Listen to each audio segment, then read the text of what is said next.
د امریکا د کانګریس استازي او د ډونالډ ټرمپ متحدې مارجوري ټیلر ګرین ویلي چې اسرائیل په غزه کې د فلسطینیانو نسل وژنه کوي.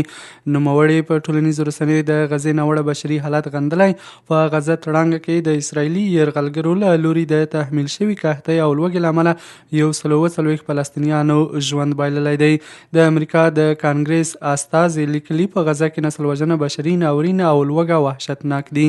د مارجوري ټیلر ګرین خبرې د بشري حقوقو د سازمانونو او د ملګرو ملتونو د کارپوهانو له هغو ارزونو سره سمون لري چې په غزه کې د اسرائیلي رژیم کړنې له نسل وژنې سره ورته بللې دي.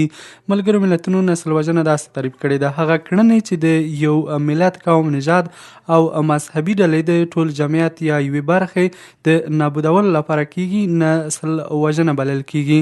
اسرائیلي یرغلګرو په غزه کې له 80,000 ډیر فلسطینیان شهیدان کړي او د غزې ډیری برخه یې په ویجاړیو بدله کړې ده. له دې ټولو جرمونو سره سره د کانګریس یو څو استازو د اسرائیلي رژیم کړنې نسل وژنه ګڼلې ده. تېر اونۍ د کانګریس یو بل ډیموکرات غړي جان ګرامینډي هم د اسرائیلو تګلاره له نسل وژنې سره سمه بللې وه. یوه ورځ وړاندې د اسرائیلو د بشري حقوقو ادارې هم د زموږ نسل وژنه په نوم په خپل وروستي راپور کې ویلي وو چې په غزه کې د اسرائیلو کړنې نسل وژنه ده.